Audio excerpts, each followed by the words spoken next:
So the very first time that I encountered Lee Boyce, well, honestly, it was on a podcast, but then I got to see him do a presentation when I went down to Kansas City. And it was interactive, it was captivating, it was very well spoken. He asked for feedback at the end as to how he could improve. And the more I learned about him, the more I learned like how much work he puts into his body of work. Like he's not concerned about social media. He's not concerned about pleasing everybody. He's concerned about being himself, putting quality into what he does, and doing something that he can be proud of, that he can feel that he would respect himself. And so I'm going to list off just a few of the things that he's appeared on, just a few of the publications that he has written for. And honestly, if you asked him, he might not even list all of these. So I have to take a big inhale for this. National Strength and Conditioning Association, Inside Fitness Women, the PTDC, Global News, Vice, CBC.ca, Men's Health, Men's Journal, Oxygen, Men's Fitness, Shape, Esquire, T Nation, Muscle and Fitness, Stack, Muscle and Performance, Muscle and Strength, Muscle Mag, The Huffington Post, Women's Health, Bodybuilding.com, Breakfast Television, City TV, CP24, eHow, Reps, Inside Fitness, Arnold Schwarzenegger, ABC News Radio, Train, Greatest, and that's not even the full list. So let that sink in for a moment. Welcome to The Lifestyle Chase, Season 2. This podcast features high performers who have found a way to live their best life while balancing their health, wellness, friends, and family. I'm your host, Chris Little. Let's get started. The Lifestyle Chase is brought to you by Yeg Fitness. Yeg Fitness is Edmonton, Alberta, Canada's healthy lifestyle community, creating and supporting active living for all. Check them out online at yegfitness.ca and on social media at yegfitness. So you ready to go? Yeah, let's do it. Okay, so welcome to episode 108 of The Lifestyle Chase. I am joined by Lee Boyce. He's talking to me from Toronto. How are you doing? Not bad, just trying to stay in, of course, and do the COVID thing, or at least avoid the COVID thing, I should say. And yeah, Toronto's pretty quiet now. There's still a couple things open, but it's pretty locked down as a whole.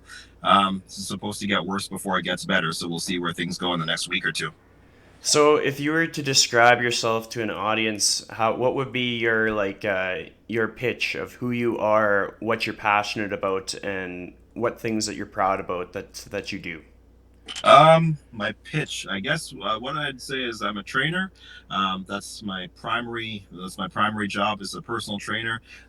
As an offshoot of that, and as a result of doing that, I've been able to have the ability to do a few other things under the fitness umbrella. So I'm pretty grateful about that, involving a lot more of the educational side, some teaching, some speaking. I'm a writer as well, and it all came from that foundation of just being passionate about being a personal trainer and being in the industry for productive reasons, or for the good, right reasons. And so that's where my interests have always laid, and I don't ever really want to stop working with clients in person for as long as I can anyway.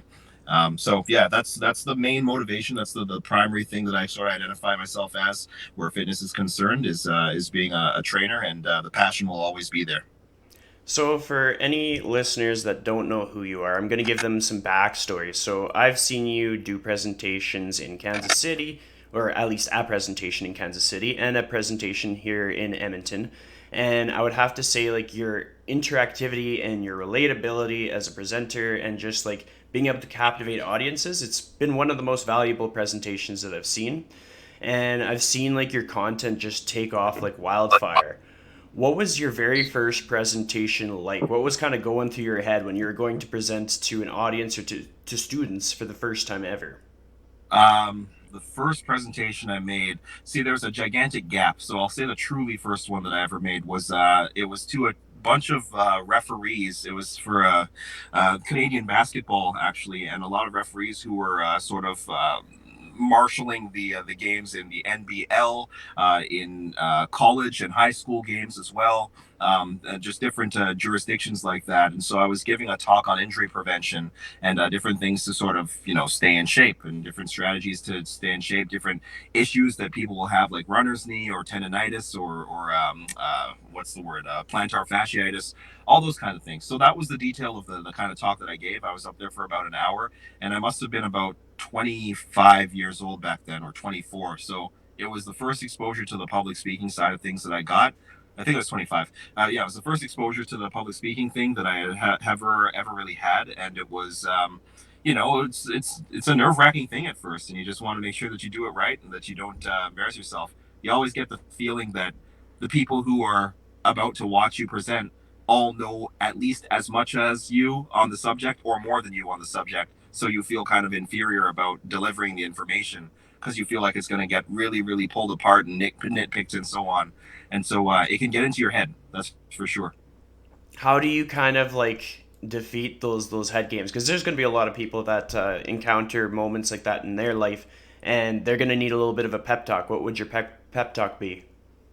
I think that it starts first and foremost by choosing a subject matter, or pitching a subject matter, or saying yes to a subject matter, where regardless of what the situation is, that you're comfortable with and that you are very, very, uh, well versed on. You just got to be in your lane, and if you don't stick with what you know, then it's going to open the doors for people to either refute what you're going to say, or to have doubts about you because your passion isn't there for it or whatnot. So sticking with what you know and making sure that you're, just on the right side of the subject is going to be the first step in terms of creating confidence for yourself, so that you can deliver a good quality presentation with good information in it, and have people, afterwards being really, really receptive to it. So the more people get to know about you, the more they'll realize like you have a background as like a high level athlete and stuff like that.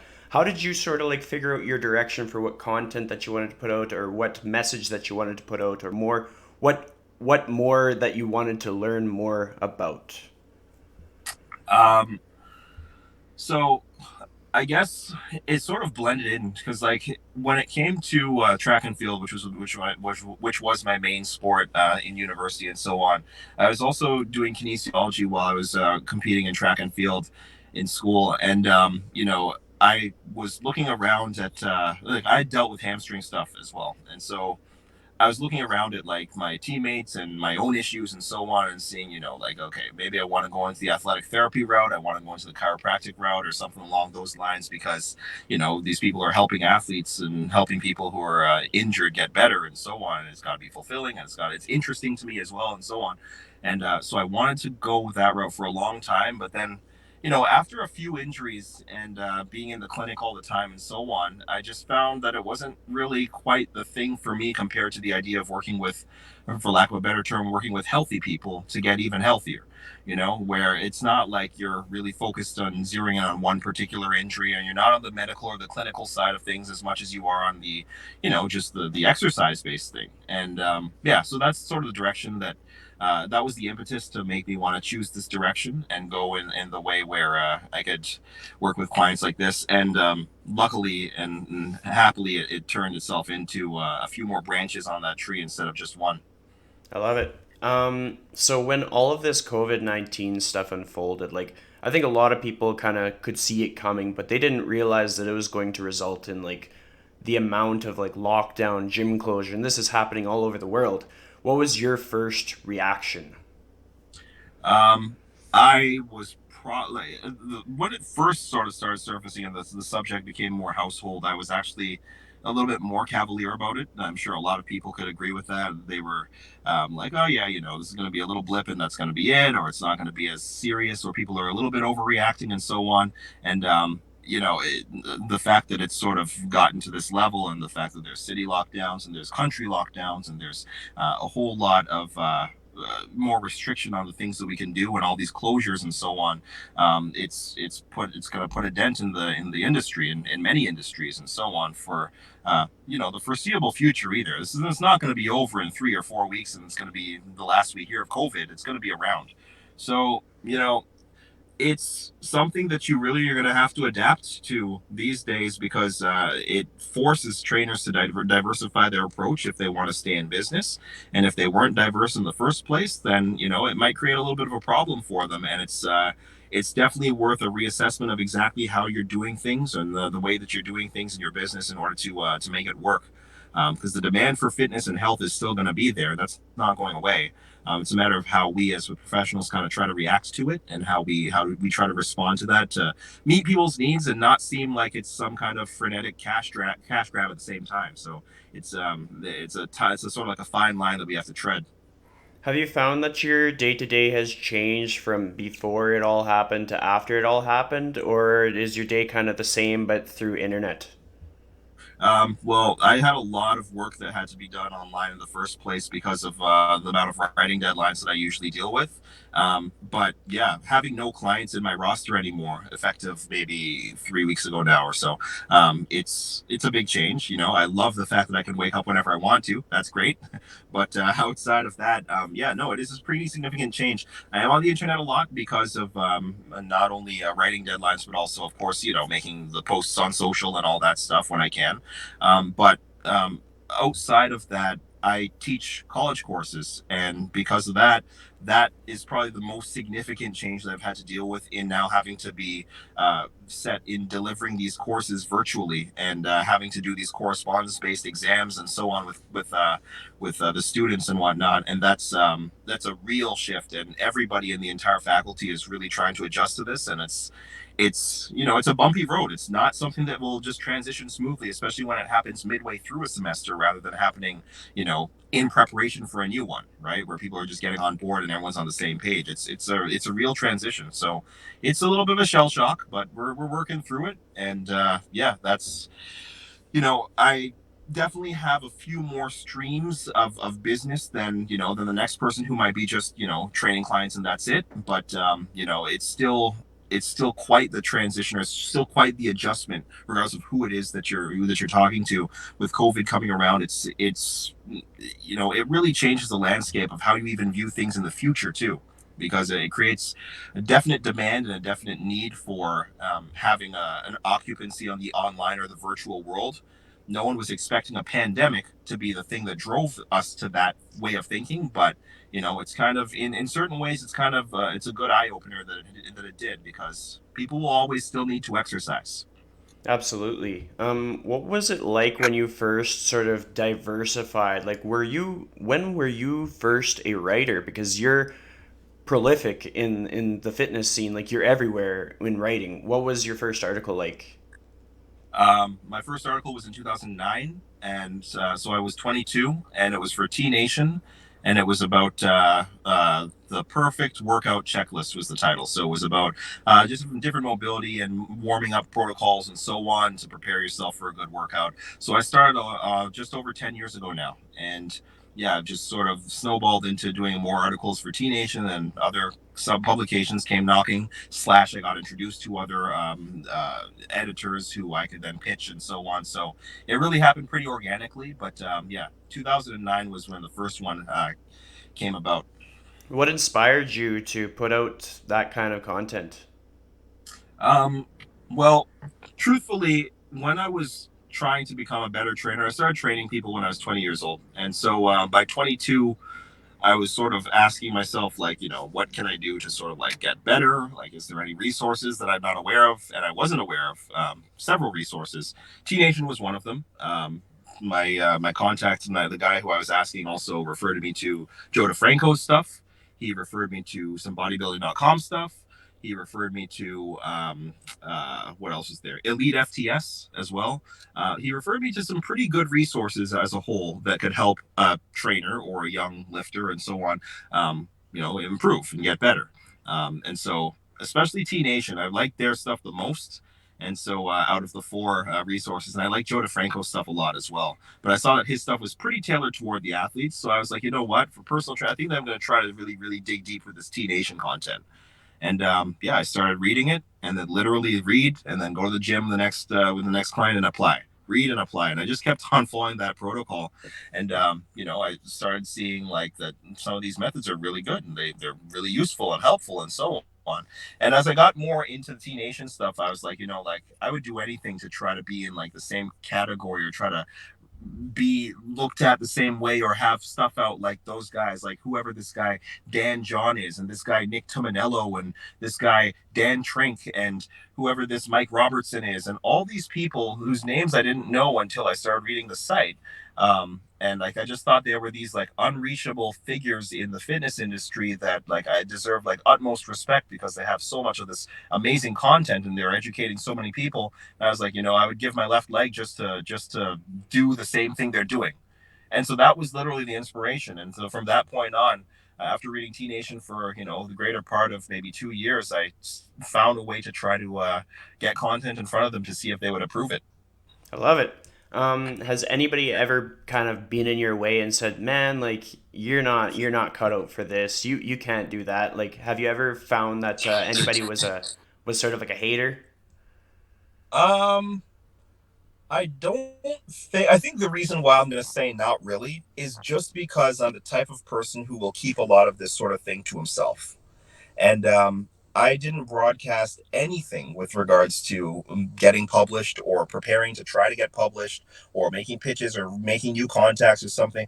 I'm the type of guy who doesn't really let everyone know about stuff that's going on until it's already happened. And other people might be completely different. There are probably a lot of people who are listening to this who would disagree with that approach, but that's just the way that I am and I've always been. And so I didn't sort of expose myself to too many naysayers when that was in the works for me or that I had that planned. And from that side of things, it really is it's a great sort of protection in that regard alone because you're sort of numb to any sort of criticism or anything like that because there's none to be passed out. But it definitely comes with its drawbacks in the sense that maybe you might be shutting yourself off to other accesses of help that you could get, other lines of thinking, or suggestions that could really, really be beneficial to you, and so on. So yeah, it's a double-edged sword. It's the way that I tend to be though is to sort of keep to myself, which is why I can't say that there was too much negative attention that came along with my aspirations to do it. And I found that as well, just keeping it to myself and being the way that I was sort of kept me focused. And yeah, it allowed me to sort of accomplish what I was going after. Well, that's a great way to put it too. It's just like control what you can control. If you think that there's going to be people that are in your way, don't worry about them. Just like focus on your work, put in the work, accumulate it, and go from there. That's it, exactly. And so that's exactly what I tried to do, and even till today, it's still what I try to do. So, like I'm not the type of person who's gonna warn people about stuff on Facebook or on Instagram and say this is gonna be on its way, or I'm about to do this, or I just got a call off the phone about this, and it's gonna be. I'm so excited. It's just not me. It's just not me. So, I talk about it when it's already said and done, and even if that means that I'm shooting myself in the foot in a couple of different ways, that's just my MO. Well, something interesting, well, cool about you is a lot of people get too focused on their social media and not as focused about their body of work. You had accumulated a huge body of work before you even worried about really Instagram. Like, when did you start your Instagram account? It's the end of 2018. I started it. So I think it was in October after I spoke in Baltimore for NSCA, at the personal training conference. I had just like the same weekend, pretty much. I just opened up an Instagram account. And yeah, I was like, what, 6 years behind the curve with that one? Something like that. And like, how many articles had you accumulated roughly at that point? By that point, let me see, 2018. I mean, I can't maybe like 900, something Yeah. like that. It's probably closing on the 1,000 mark by then. I know I'm over 1,000 by now, but having written for that would have been the 10th year that I've been writing, and in my heaviest years, I was probably pumping out about 130 articles per year. So if I was to take like just a mean or an average of it overall, I'd probably say that it would be somewhere around maybe 900 articles. And like that's I think a point that a lot of people forget. They forget that it doesn't really matter how much you're asking for validation. It just matters what work that you're putting in for yourself. So for perspective, you started your account in 2018. It's 2020 now, and you have 22.7 thousand followers. So like I would say that the body of work that you're putting in pays off. Like You weren't too concerned about social media. You were just concerned about the quality of work, about applying yourself, about taking your shot, about asking for like you kind of you put out your article in front of the people who were taking in articles, and you just tried. You gave it a shot. Yeah, yeah, that was the one thing that I always say is that in terms of my motivation for being in this game and in the writing world and putting out content and so on. Some people will do it for followers or whatever. I don't even like using the term followers, but some people do it for that.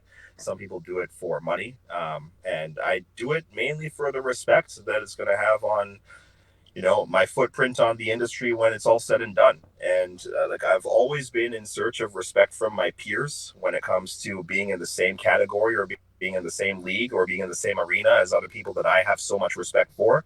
I'd like to be mentioned in the same conversation because my content is as good or as high quality as their content is, and that's always been my goal, so that everyone can benefit, and it's fulfilling itself in itself as well, and you just feel good about it, and the information will help people too. So I've always been after the respect, and I've always believed that once you focus on the respect, then you'll be by default focusing on the quality. And once you focus on that, that means that clients are going to come, and money will be there. Like things like that will be okay if you just focus on that as your number one first. Yeah, I think that's a good sentiment to have. But I'm curious with mindset. I know a lot of like really strong heavy hitters in the industry, they're still kind of getting their mindset messed up with everything that's happening. Like it could be just like social things. Like we're all kind of forced to be socially distanced. That has an impact. What are the pillars in your life that kind of keep you strong, keep you grounded, keep you focused?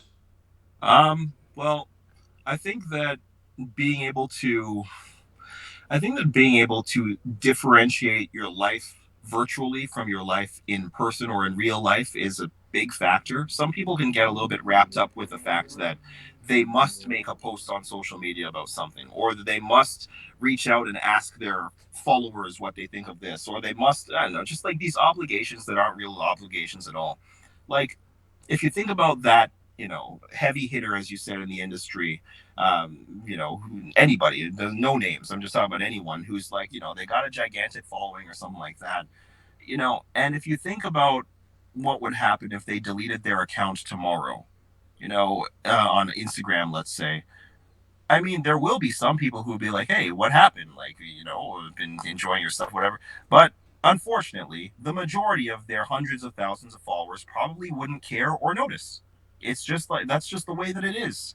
You know, there are so many people out there who are doing the same thing as you to some greater or lesser extent, to some degree, that it's not worth it to get wrapped up on towards a virtual audience and in the virtual world and so on. People weren't die If people really wanted to know what was on your mind about a certain topic, they'd probably ask you. And if they don't ask you and you're volunteering this information all the time, well, this is just it's more of you reaching out to them than them reaching out to you. So it really puts things into perspective when you sort of think about things from that angle or in that way, because it's exactly what keeps me grounded, to answer your question, in terms of like what all of this really means. And that's why, like, when I deal with, like, if I was to ever encounter somebody who's like a what's the word, a troll on the internet, a hater, or somebody who decides to post their comment of vitriol towards my content or whatever, like, I know that most of the time it's being done for their attention and their self-aggrandization or whatever you want to call it. Because if they really had a problem and they really were seeking resolution, they would message me directly. Do you know how many DMs I get saying your content is horrible? I do not like this. I totally disagree. None. I've never gotten someone DM me on this. It's always on a public thread. How does that work? That's a good point. Like honestly, I never thought about that because I see people troll you all the time, and I'm like, does this person understand like what they're saying, or like are they even like if they understood like your background with all the things that you've done and how you've applied different concepts and like you walk your talk. You're not just gonna say something blindly. So like maybe if they disagree with the point that you're making, they should look into it further. And I get frustrated seeing it. But to hear you say, yeah, like nobody's actually confronted you on it, like that is kind of funny. So let me put it this way. Okay, so first of all, I've never gotten a direct message about like, okay, I really disagree with your stuff, or I have a major problem with what you've said here, or whatever. Content is terrible. I haven't gotten a DM about that. Of course, my comments are always littered with it somewhere, everywhere. It's in the public stuff. It's everywhere. I've never gotten an email about it either. So no one's ever emailed me about stuff. And when I've given a ton, because this is the big one for me, is that if you're going to say that sort of garbage online, then pretend that I'm delivering the same information in person in a talk in a lecture hall. Would you raise your hand and then I say, okay, yeah, Christian, will you have a question? And then you'll say, you know what? I think this is garbage. This is what I hate about it here, this, and this. Would you do it in person? And if you wouldn't, then what does that say about the difference between the online version of you and the in person version of you? I sort of like to go by the thinking that anything that I would say online, I would say in person. I've tried to go by that and conduct myself by but in that regard, especially even with regards to the content that I put out and how I try to teach and so on. And I try to keep as much consistency between the two mediums as possible. And I don't think that there are a lot of people who think that sort of thing through. And I think that there are a lot of people with, I guess I'll say, insecurity complexes, or they're trying to be a shock jockey or whatever you want to call it, who will try to clout chase or try to raise eyebrows or bring attention to themselves or look for validation or whatever in the form of trolling somebody else. And they'll only do it where they have numbers to sort of support them. So, in other words, a public comment thread versus a direct message. They don't care about the subject as much as they care about the conflict. And if they cared about the subject, then they would talk to me about it directly because it would be their passion. So you know what? It's a very complicated thing. I don't really completely understand it. I don't see what the point is of trolling on these sort of methods and so on. But yeah, I'm not about it. And these days, I'm even responding to these messages and saying I'm not about to get into an internet war about this on a public comment thread. DM me or give me a Skype call so we go face to face on it. I'm Yeah. sure they won't. I love that. When it comes to like training clients, like you have some in-person clients and stuff. Like for me personally, I find that my in-person clients, they kind of like fill my bucket. I feel better after I work with them face to face. And so then being away from that, I have to like figure out, okay, how am I going to fill my bucket? How am I going to stay sane as a human being? And for me, it's a lot of video calls. It's like I'm keeping in contact with friends, I'm keeping in contact with colleagues and checking in on my clients whether they train with me or not train with me. What's that like for you? What's your process like? So a lot of my clients are the business type, the white collar kind of. Our street is called Bay Street, the Bay Street lawyers, and the people who are in sort of that the finance district, all that kind of stuff too. So a lot of time it's already hard in the first place to sort of establish a real consistency or follow some form of set good program and all that stuff. So the truth, if you want me to be brutally honest, is that with this whole outbreak and the fact that we can't really train together in person anymore and so on, I mean, it's not good for anyone, but it's less not good for them versus somebody who might have been like an athlete or a real serious trainee. What I mean by that is they weren't the 4 and 5 day per week type of person following a set program in the first place to begin with, right? And so, whether or not that's a motivation thing or whether or not it's a schedule thing, which it usually is a schedule thing in terms of how much they have to travel. Like, if there's anything that I would tell half of these clients, to be honest, in their lives, wouldn't be to amp it up. It would probably be to scale it back because of their levels of stress that they endure, because of the limited amount of sleep that they have to go through, because of the amount of hours that they're working in a week, because of their family responsibilities and so on. Scaling things back is actually sort of the course of action for improved recovery and for a better stress management and better nervous system function and all that stuff for that to be a possibility. So yeah, it sucks that they can't work out in a gym or, they have now more time, but they can't get to the gym. But at the same time, it's probably a fantastic feeling for them to get the chance to breathe and sleep for a little bit. And that's what I really want a lot of them to emphasize. Hopefully, maybe some of them are even listening to this. I want them to emphasize like quality of recovery and just taking advantage of the good break. And yeah, if you feel good, then definitely train. And there's lots of innovative ways to do so. And for me, bridging the gap to there have been a handful of my clients who have asked for some workout routines and things that they can do in a poorly equipped gym or in the comfort of their home and so on. And so, happy to help with that. So yeah, like it does. It definitely has presents an opportunity for those people to, work out from home and sort of do it in their own comfort and at the right time instead of having to be stuck doing it at 5:30 or 6 o'clock in the morning, for example. Which, I don't think that's really fun for too many people in the world. Yeah. Yeah, it's so true. Out of all of the presentations, appearances, articles that you've written, is there anything that kind of stands out as something like a topic that you talked about that you've been really proud or passionate or just like stands out to you? So to instantly when you said that, the first area that I started thinking about was my own blog. And the reason why is because I made a point back in 2011, maybe, or when did I start my blog? Yeah, 2011, to only blog about stuff that didn't have to do with direct training content and more had to do with, just examining the condition of the industry, examining the condition of the socio-cultural aspects of fitness, examining those things, the things that sort of make fitness or fitness culture what it is. And yeah, so that's definitely the focus of that blog, and it sort of strays away from talking about, here's 6 ways to improve your deadlift, or here's 5 different tips for healthy shoulders, et cetera, et cetera. So with that said, I choose more editorial topics on that. I wrote one in maybe 2013, I believe, and it was called "The Demise of Our Generation." And that article was basically just talking about, even like including some of the stuff that we just spoke about with regards to trolls and how the online version of people is not the same as the in-person version of people and so on, and just how these things can affect, just society and just interactions and so on. And how we can find that sort of thing a lot in gym life too, and how there's a crossover to it.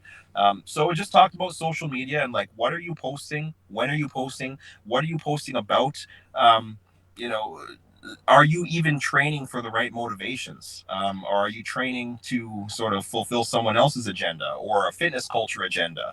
Or are you trying to identify yourself under a certain umbrella that doesn't actually represent you or that doesn't actually service you in terms of your quest for health and wellness? These are the kinds of topics that stimulate me. So, Demise of Our Generation was much more geared towards social media in itself. I have another one that was called "If Fitness Is Your Identity, Then I Offer My Condolences." And that was more on the fitness side of things itself. And, whether you identify as a power lifter or a CrossFitter or a bodybuilder or, an IG fitness person or whatever it is, you know, how beneficial is this to you and everyone around you to be sort of contributing to these kind of you know cultural bastions, I'll call it, where there are circles of people who will support you in that particular group.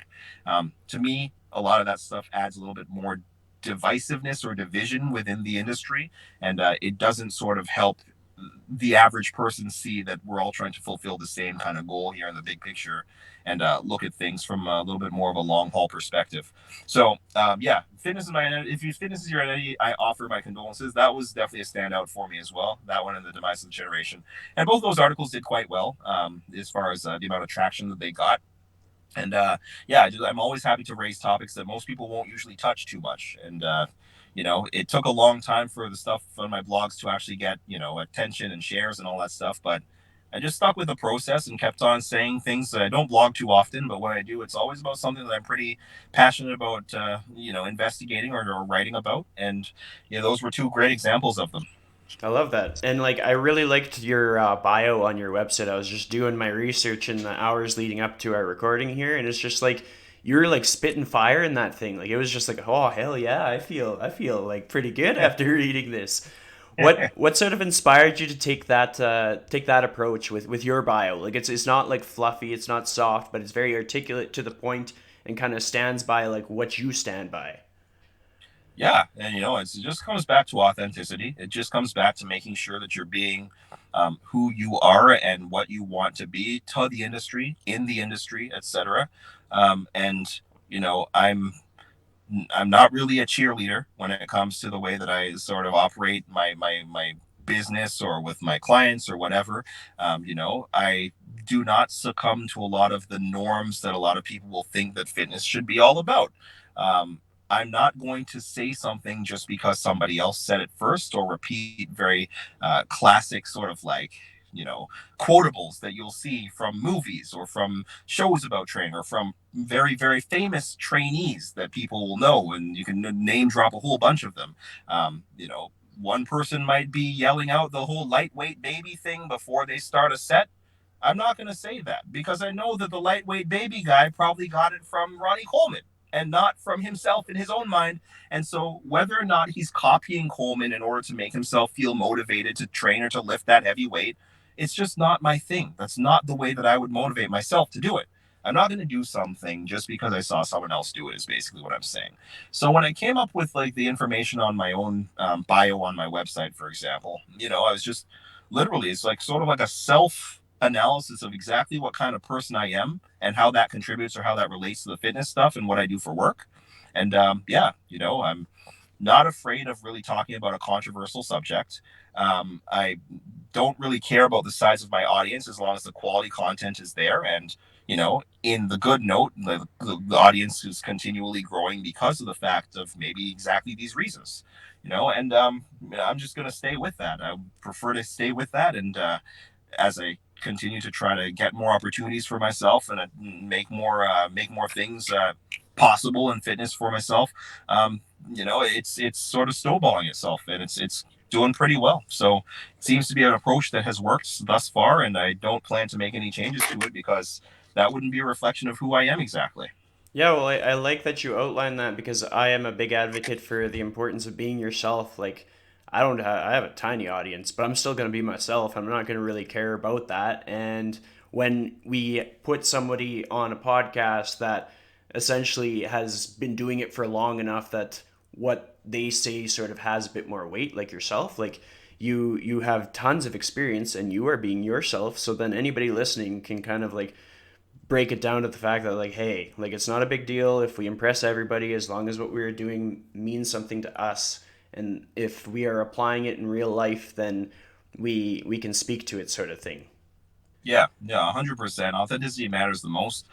There's a lot of people who will go a certain direction when it comes to the idea of being authentic. And there are some people who I think that in the quest for authenticity, they make themselves less authentic. And that sort of stuff bleeds right through. It's very, very clear as day when, if you ask me anyway, you know, I'm not somebody, for example, who uses profane language in my content. I feel that when if I have the time to write something and then edit it and so on, that I can find the words that are the best reflections of what I wanted to get across. And I'm also someone who doesn't really swear in person, right? So that is a perfect offshoot. Like, I'm not going to write this way just because I, you know, can. Like, I'm going to write the way that I would probably speak. There are other people who swear like sailors. Maybe that's really the way they are. Sometimes it's not really the way they are. So if your sort of goal for being authentic just means speaking with, um, I don't know, lesser handle on the English language, or speaking with more profanity, or whatever it is, or speaking in more broken English, or whatever case you may be, it just is it actually you is the question. I think that if people actually really ask themselves that question in terms of how they deliver and what their actual goal is too. So my goal is to help as many people as possible. So I want an 89-year-old grandma and I want a 7-year-old to be able to read this sort of thing or listen to what I have to say comfortably without any problems and come out of it saying, yeah, I learned something and that was good. Um, you know, I want to be able to speak to the Hells Angels and to speak to, you know, the most religiously steeped group of people in the world. Um, and both of them have no problem with my delivery. You know what I mean? So if I'm looking at it that way, then that's going to sort of potentiate the most help that I could possibly give to the greatest amount of people. You know, if I came at any one of those groups with a certain kind of manner of speech or a foul mouth or whatnot, I don't think I would accomplish that goal quite as readily. And so, with that said, that's sort of what shapes my approach to how I sort of deliver my information, and you know what my version of authentic is as well. And so, it's kind of the guy that I am too. For other people, they might not be interested in appealing to all those different groups. Maybe they're just interested in appealing to one specific type of group. I know that if you take on a very, very nuanced manner of speaking or a nuanced manner of delivering your information, then you're probably going to be more prone to attracting the attention of people who think very, very similarly to you, or to people who act or speak or whatever very similarly to you, because it's so niche. And, that might be certain people's thing, or it might not be. And if it's not, then it's a matter of, okay, well, then what am I really doing here to get my message out to as many faces and many many people as possible. I want as many bodies to be able to take this information in without a hitch, so that everything's good, and so that I'm really really helping the masses here. So again, that's just sort of my approach. I'm sure there's people out there who disagree with what I'm saying here, but that's the approach that I stand by, and I think that it's kind of foolproof because you can't really get yourself into trouble or go wrong this way. And so yeah, you just you might err on the side of caution here and there, and I feel like it's the most professional way to sort of present yourself, and it probably is going to. Maybe it might not open certain doors, or it might close a few doors, but it'll also open a whole lot of doors too.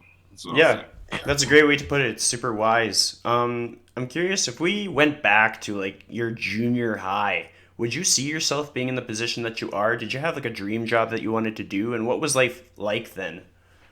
Junior high was me trying to be funny and me trying to be cool and me trying to be an athlete and failing at most all of those things.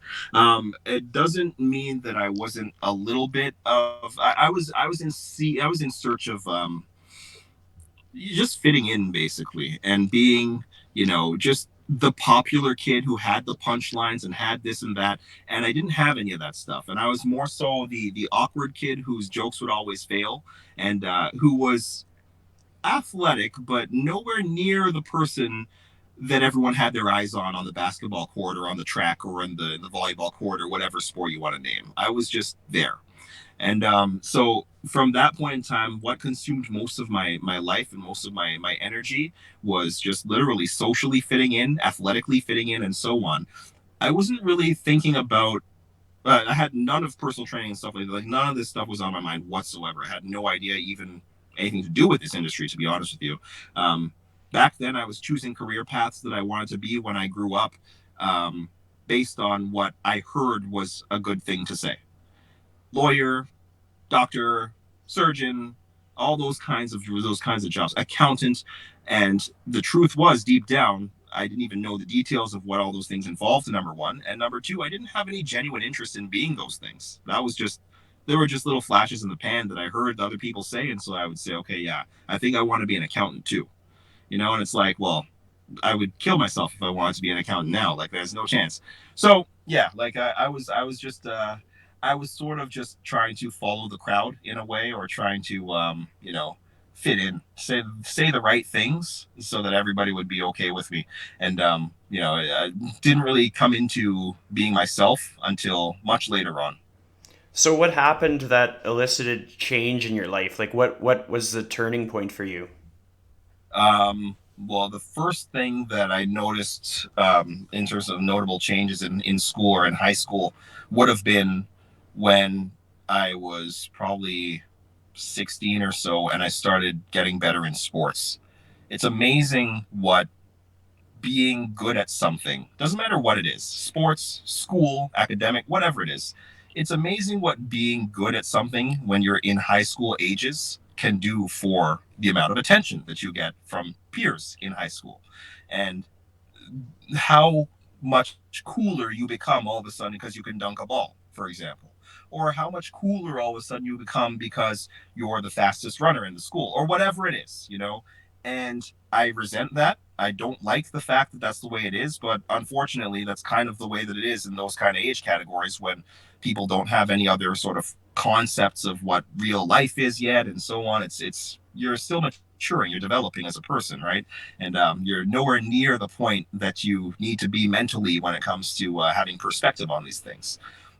So yeah, no, the cool points went way up through the roof when I started playing better at ball and started getting a little bit faster and stronger and more athletic and so on, had more skills and so on. And so all of a sudden popularity changed. So that was a major turning point, was just again, just feeling a little bit more accepted, I guess, from social circles, and that was unfortunately just because of one change, and that was because I was a better athlete than I used to be.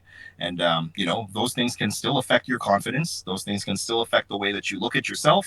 Those things can still affect just where you see yourself going, as far as do I have a future? Maybe I have a future in this sport. Maybe I have a future in, and you get more optimistic about certain things, and you start making decisions for yourself, and you start, I don't know, like just all sorts of stuff starts coming around. And yeah, so that's definitely that. As far as turning points in high school go, or in school go, that's the one that stands out to be the most, is the difference in reception of Lee when Lee was a better athlete than he used to be. Were there any people that really inspired you to pursue your career during that time? Yeah.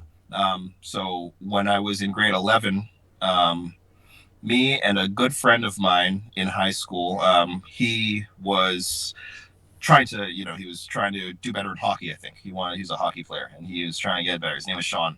And so Sean and I would hang out a fair amount, and he was like, yeah, so yo, I got this personal trainer over at this gym called Extreme Fitness. That was a gym chain around back in the 2000s. And he's like, yeah, so I got a gym membership at Extreme Fitness, and I got some sessions with a personal trainer. So you want to come with me one time? We can do a 2-on-1 session. And I was like, really? You want to work out with a personal trainer with me? I was like, yeah, all right, cool. And so we're two skinny kids. We go in there, and he says, I want to get big, I want to get strong. What every teenage boy's gonna say. And so I started. So I went with him, and it was a little bit of a hike, but we went together, and we did a personal training session with this guy. And I won't forget this trainer either. He was about 6'5", middle-aged dude, probably in his early 40s, I would say, actually, at the time. Everyone looks old when you're 16, right? So he's probably about 40, 42 or so. This guy's name was Corey. And I was just impressed. I was just impressed because he was developed body on him. He was really tall dude. He was just impressive to me. And he had his career. He was very focused and everything. He was professional, and he got to do a job where he worked in a gym, which was like, and he was like really solid. And so I was just like, man, this just something about it. It's just when you see somebody you just look up to instantly. It was sort of like that. And I was just impressed. And so he put us through a workout, and so he broke us down, both of us. And I had a pump, and I was feeling huge and everything like that. And yeah, so that was my first experience, and it was a hands-on experience of personal training. And from that point onwards, first thing I did when I went home was like, okay, what do I do? Let me look up the median salary of a personal trainer to see if, like, okay, let me see that. And then I looked up the median salary, and I looked at more of the job details and so on. I was like, yeah, no, I kind of like this. Like, I'm going to put this in my list of possibilities in terms of things that I kind of be interested in, because it's really cool. And yeah, I had a great time that day, and that's why I remember it like it was yesterday. How did that first impression, that first experience, shape how you approach your impressions for other people? It's a good question. Well, I'll say this is that one thing that I didn't mention earlier on in this recording was that um, something that definitely helped me become the trainer that I am, or the educator that I am, or whatnot, is the fact that I hired a personal trainer when I was 21. I worked in a gym, and I wanted to get better. And like I said, I was reading DeFranco's website, I was reading T Nation. I wanted to get better and become one of those guys, and so on. And one of the things that helped me become a better trainer, aside from reading and applying that stuff, was the fact that I spent the money and I hired that coach. And I worked with him, and I was 195 pounds. He helped me get up to around 210 pounds. And he was a very knowledgeable coach, great dude. And he was a very, very just great inspiration overall, or great encouragement overall. And he taught me so much stuff, more than he probably even knows, when it comes to learning how to train people, and what to think about, and methods and programming and all that stuff. So I think, now to go back to answer your question that you just asked, I think that the experience in and of itself of working with somebody, so you could experience it for yourself, it can have a very, very far-reaching effect on how you coach people, how you interact with people, even when it's not coaching, because coaching is only like 20 minutes of a session, right? So the rest of it is like, your interaction with the person, the dynamic that you're creating, your professionalism, just your whatever it is, just how friendly you are being. Um, if you're dealing with, especially if you're dealing with a younger kid or something like that, in many ways they're going to look up to you for a lot of reasons. They're going to look up to you just because they're intimidated by how much more developed you are than they are, because you got muscle on your body compared, that they probably want, and so like just all those things, you're having more of an effect on people than you think, and it goes beyond just how much knowledge you're spitting at them all the time. And yeah, so I think that having that experience to be on the receiving end of the personal training, rather than being the person who's giving the personal training all the time, that can go a real long way in terms of shaping somebody's mode of operation, where training clients or being a professional is concerned. Yeah, that's a great way to put it. Have you ever been in contact with that trainer since, or just kind of never seen him since? Never saw it. I was too young, so I never saw him again. I never seen him since, and I couldn't even tell you the guy's last name, and it was so long ago. So I never learned. I was a guest. I was a guest in the training. So if I really wanted to, I could probably contact my friend and be like, "Hey, what was that guy's name?" and then search him up or something like that, and what was his last name. But I only remember it was just Corey, and he probably wouldn't remember who I was either. But I would clearly, I definitely reach out to him and so on, because things like that would definitely go worth even saying. In a small way, you were still an inspiration for where I am now and so on. Like you had your hand in that, and you should know, right? And it's a nice thought. That'd be one hell of a full circle moment. He would probably be like, "Holy shit, dude! Like I had no idea," you know? Yeah. Yeah, there's a few people who definitely had their hand. Like, I also put in places of significance. Like, my very first certification and training was with a company called CanFit Pro, when I was 20 years old. And the entry level stuff that I learned through that course, through the instructor who delivered that course, like those are things that you owe to the person for good. And I stayed in touch with him anyway for quite some time after I got certified and so on, and I kept him up to date with stuff. My track coach from high school, I keep in touch with him. We hang out. We're actually supposed to hang out like next week. So this is sort of the way that I like to do things, and try to pay respect where it's due, especially if things can really have an influence on where snowball effect takes you. That's important. Like I agree with that. Whenever somebody helps you, like pay respect where respect is due. Yeah, it's such an important like message because I think some people like they get that help, they get that level up, and they're like, okay, walk away, no big deal. But like if somebody like has an impact, it's important to recognize and celebrate that as often as possible. Yeah, there's one other guy, my website guy. The guy that I work with for my website now is he's actually the third person that I worked with. But the first person that ever even told me, it was actually after I wrote my second article for T Nation, which would have been my second article that I'd ever written in my life, and got some decent response. I didn't have anything but a Facebook account back then. And so, I had started making a website on my own using WordPress with no knowledge of how to do this. And so it was literally like the name and like, some Times New Roman font at the bottom that said like a contact. And it was ugly. And so, this guy, he contacted me, and he said, "Hey Lee, I really appreciate your article on uh, cool diagnostic tests. I think that's what the article was. I really appreciate your article on cool diagnostic tests. It really helped me out, and I wanted to bring out one more thing. I'm a guy who's involved in development of websites and blah blah, and just want to say that I took a look at the website link that was linked on the T Nation article, and it doesn't look that good. But I'm willing to really help you out with it, and I'm not going to ask for anything other than maybe your endorsement down the road if it comes to that, and maybe we can make something work that looks a little bit better here." Reached out, and this guy was really helpful. Totally worked with that WordPress back in the day, and he made that website look as good as it possibly could for what I had. And it was like he really revamped it, and he did it all for free and so on. And that was in 2019. Nine, yeah.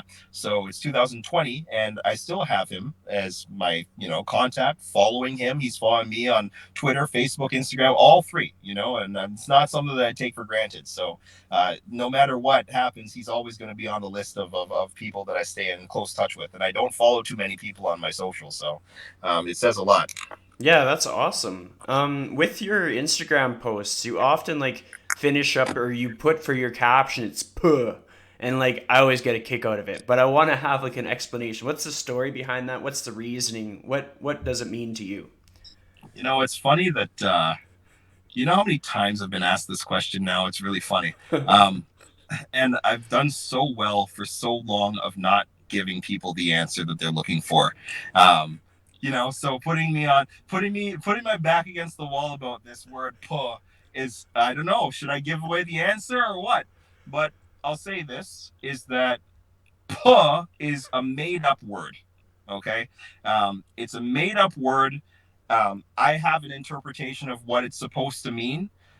Usually, from a syntax perspective, it makes the most sense as to if you're thinking of what it means, it's probably what it means, based on where I place it in the sentence and how I sort of put it there.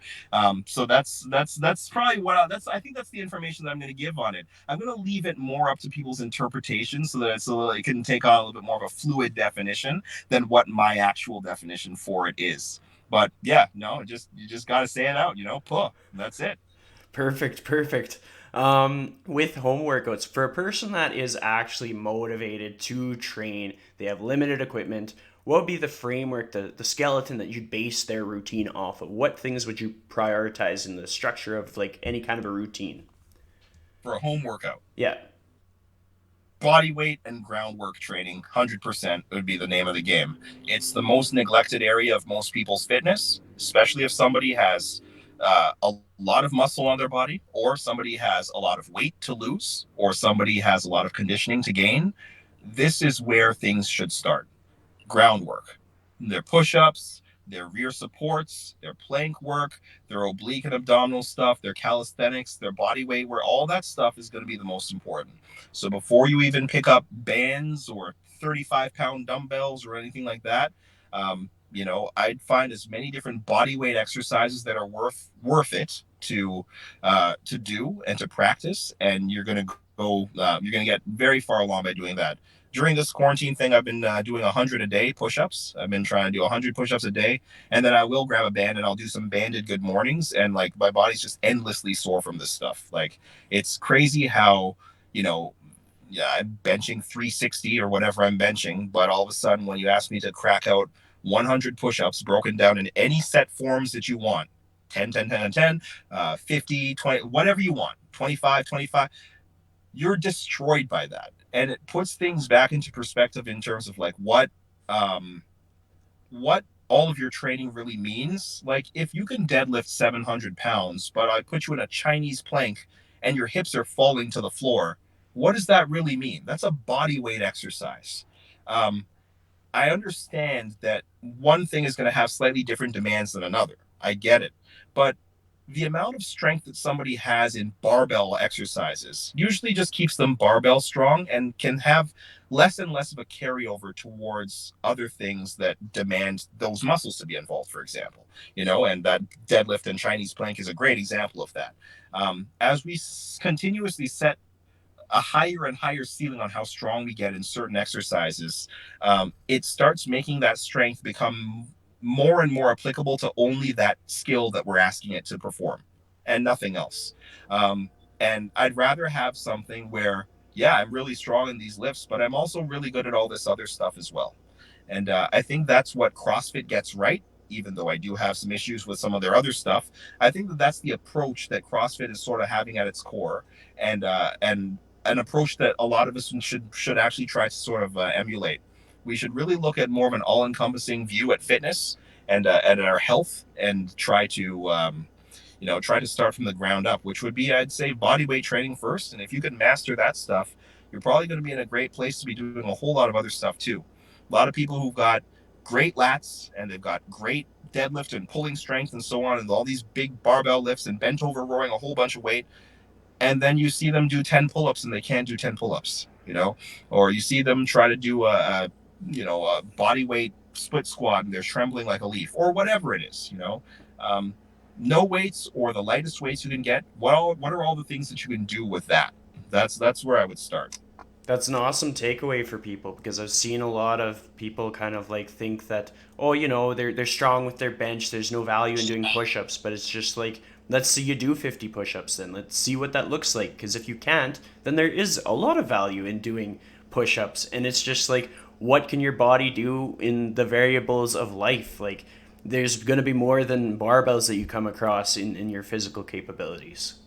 Yeah, 100%. And, as people get older, especially, and I don't mean 70, 80, I'm talking about like 30. As people get older, because if you're somebody who works out and you've been working out, by the time you're 30, chances are you've already been working out in some capacity since you were 18 or something like that. There are a lot of people who will fit that category. So 30 is a young calendar age, but it's a pretty deep training age as far as like, somebody who's been in the game for 12 years, man. So, how far are we going to try to stretch this where we're constantly trying to get stronger and stronger and stronger by way of PRs and reps that you can do with a certain heavy weight? Let your joints get used to different stimuli. Let your body get used to different planes of force. Let your body get used to multi directional strength. Let your body get used to the other 10 elements of health and skill related fitness. Strength is just one. There's balance, coordination, reaction time. There's muscular endurance. There's cardio rest. There's so many of them that people don't remember or don't even know exist, that strength could spill over into, but it's not going to actually substitute. And although strength is most important, in my opinion, if you got the strength thing covered for a while, then I think that it's time to look at other stuff too. And the other stuff is going to go quite a long way. And it would be very, very useful to you if you could run a mile. It would be very useful to you if you could touch your toes. It would be very useful to you if you kept a low body fat percentage. All those kinds of things are going to be pretty good things to approach. And that's the silver lining of COVID, is the fact that now you don't really have heavy barbells to work with unless you've got a perfectly stocked home gym, which most people don't. So use this to take advantage of the other goals that you can approach while you're working out at home. That's so important. One final question for you. If you could give one piece of advice on how to live your life to the fullest by being yourself, what would that piece of advice be? Stay off of social media. That's good. That's awesome. So, thank you for joining me today. Thanks a lot. It was a great conversation. Thanks for listening to this one. This one was awesome. I hope that you made it through to the end. And if you did, and you would like to support me and the Lifestyle Chase, little intro of me. My name is Chris Little. I'm based out of Edmonton, Alberta, Canada. I'm a personal trainer and podcast host. And to listen to other episodes of The Lifestyle Chase, you can go to thelifestylechase.podbean.com for all of the recent ones. You can search up The Lifestyle Chase on your favorite podcast platform. I also do daily Real Talk episodes. And then we're going to segue to our challenge of the episode. And your challenge is to put the work into one thing that you're not going to tell anyone about. Puh. Thanks for listening.